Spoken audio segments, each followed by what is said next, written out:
ku bantu bari hagati y'imyaka 16 n'imyaka 50. Ubwo biba byarenze urubyiruko tugarukira ku myaka 35. Hejuru rero ya 35 burya haba ikindi cyiciro kigenda kigera ku myaka 50 ndetse kugera kuri 55. Hano rero nabateguriye ibintu 10 ndabinyuramo niruka ku bw'umwanya tuba dufite mutoya. Ugomba gukora ibishoboka byose kugira ngo ube warabigezeho, cyangwa urimo guharanira kugira ngo uzashobore kuba wabigezeho mu gihe uzaba wujuje imyaka 50.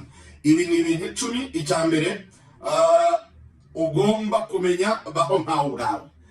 Hari igihe bigusaba kugira ngo ubeho nk'uko abandi bagushaka, cyangwa se nk'uko abantu babyifuza, ababyeyi cyangwa se inshuti cyangwa abavandimwe cyangwa iki. Oya, banza ubeho nkawe ubwawe. Hari tuzajya tugira igihe tuze dufite umwanya uhagije kugira ngo dusobanure akantu ku kandi. Cya kabiri, rema ibyo winjiza bikomeye. Ni ukuvuga ngo ibintu winjiza, inyinjiza yawe, ibyo winjiza, inyinjiza yawe, income. Kora ibishoboka byose ku buryo iba income igaragara.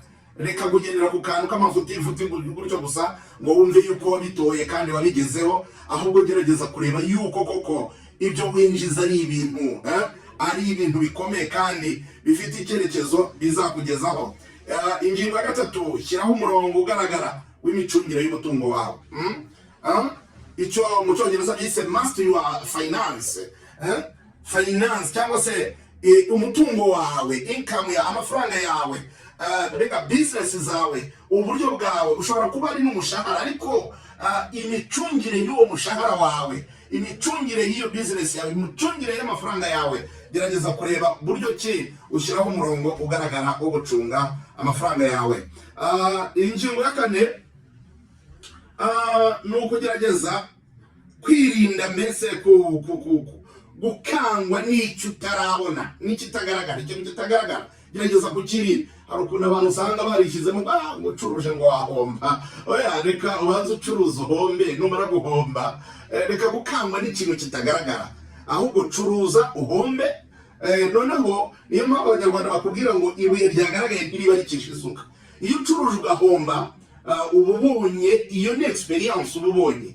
Cyangwa se iyo ugize ikibazo, iyo ugize ibyo ukora ntibigende neza, iyo ni experience. Ubutaha ntabwo bizongera. Ingingo ya 5, gerageza nanone niba ushaka gutera imbere, niba ushaka kuzuza imyaka 50 ukazajya mu cyiciro cy'abantu bakuru. Ku myaka 50 nshuti yanjye ubu ugiye noneho ikindi cyiciro noneho cy'abantu bakuru, abo bita abantu basheshe akanguhe. Niba abantu batajya babwira ngo haguruka mu cyicaro tugiye undi. Oya, aho rero biba bikomeye cyane. Biragusaba kuba byibura uzagera muri iyo myaka nka 50, byibura uzi nk'indimi 2 cyangwa 3. Ntabwo ari ngombwa kuminuza uvuga indimi ku rwego rwo hejuru. Niyo washobora kuvuga, ukashobora kwisabira icyo kurya, ukamenya Akongereza k'ubucuruzi, Agafaransa se cyangwa Agaswahili cyangwa se izindi ndimi z'aba bantu duturanye. Gerageza kugira izindi ndimi ugenda uvangavangamo kugira ngo byibura ubuzima buri imbere uzabasha kubugendamo neza. Hanyuma ingingo ya 6,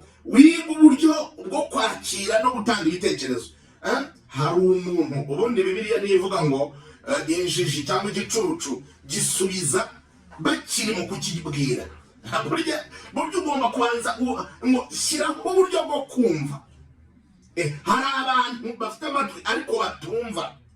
Gerageza ushyireho uburyo bwo kumva. Tuvuga si ukumvirana, ahubwo bwo kumva. Kandi ugerageze gutanga n'ibitekerezo, ushyireho n'uburyo bwo gutanga ibitekerezo nawe. Ntabwo ari ukumva gusa. Twagiye tubona abantu benshi bagiye bajya mu nteko zigiye zitandukanye, inteko zishinga amategeko, ariko ugasanga mandirinzi irangira, bakavuga, nagiye mbibona mu bihugu bitandukanye nagiye mbamo, bakavuga bati kanaka yaje mu nteko ishinga amategeko ariko manda ye irinzi irangira atabashije gutanga ibitekerezo. Hari ubundi buriya wajya mu yo nikira biragoye cyane. Banza ushyireho uburyo bwo kumva, nurangiza ushyireho nawe uburyo bwo gutanga ibitekerezo. Ku myaka 50, iyo ugeze ku myaka 50, iyo urengeje imyaka 50, udashobora kwicara mu bandi bagabo cyangwa mu bandi badamu cyangwa se mu bandi bakobwa cyangwa mu bandi basore cyangwa mu bandi bantu, urengeje imyaka 50 ngo ube wagira igitekerezo utanga. Mu by'ukuri ufite ikibazo gikomeye cyane. Ingingo ya 7, tangira indi business ku ruhande.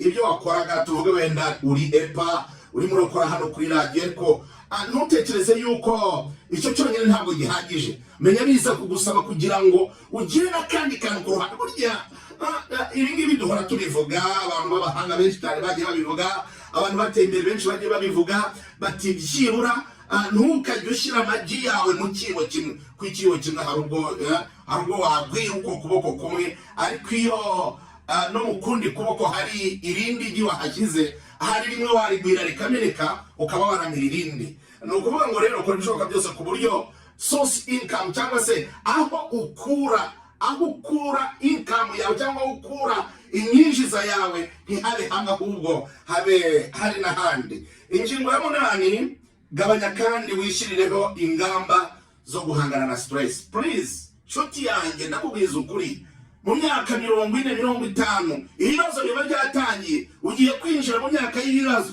uzaba ufite abana bari muri secondaire, bari muri university, uzaba ukeneye gukingira, ukeneye ibintu byo ku rwego rwo hejuru. Icyo gihe kiba ari igihe mbese urimo gusabwa ibintu byinshi cyane. Iyo uri gukoraniyeho rero kenshi na kenshi hari ubwo stress ijya hejuru. Hano rero inama tugirwa cyangwa inama duha abantu bagiye kwinjira mu cyiciro cy'imyaka 50 kuzamura, ni uko ugomba gushyiraho uburyo bwo kwirinda kugira stress ikabije, kuko yagutura hasi ugapfa utabyiteguye. Ingingo ya 9, gira akamenyero ko kwishoramo imari, kwishoramo, invest in yourself. Mu cyongereza nibwo byumvikana neza, invest in yourself. Ariko tukibaza, tukongera tugahindukira tukibaza, muri make nshuti yanjye, wowe ugejeje mu myaka 30 kuzamura kugeza muri 50, urimo urishora n'iki? Uri investinga muri wowe n'iki? N'iki urimo kwinvestinga muri wowe? Ahari n'amafilime nta kibazo, ahari n'ibiganiro by'amanjwe nta kibazo, ahari n'amagambo, n'ibitutsi, n'inshuti mbi, nyereka uwo mugendana ndakubwira uriwe. Kora ibishoboka byose ku buryo ukora investment muri wowe, ukumva ko ufite package y'ubuzima ihagije, na bya bitekerezo twavugaga inyuma hangaha ukeneye gutanga, abantu bagukeneyeho, uzabe koko ufite ibitekerezo bihamye. Ingingo ya 10 ari nayo dusozereje ikiganiro cyacu cy'uyu munsi, choose your partner. Banza ugire, kora ibishoboka byose, hitamo inshuti nyanshuti, inshuti nziza, inshuti zizaguherekeza muri uru rugendo, zizaguherekeza muri ubu buzima. Mbese inshuti yawe ni inshuti ki? Aha ushobora kuba ufite inshuti nka ya yindi bavuga ngo ni manyinya. Ni ukwitonda ukabanza ukamenya ikijyanye n'inshuti, kandi ukacyitondera inshuti yanjye kandi muvandimwe. Hanyuma rero ni ikiganiro tuba tubagezaho cyane cyane utuntu tw'ubwenge twashobora gutuma twikubita agaki, twashobora gutuma tureba imbere, tukareba aho twerekeza, tukareba imyaka iba yenda kudusiga, noneho tukavuga tuti ibyo ari byo byose, nubwo imyaka irimo igenda ishaka kudusiga, biroroshye cyane kugira ngo tube twabasha kugira gute, twabasha kuba turi abantu koko bafite icyerekezo.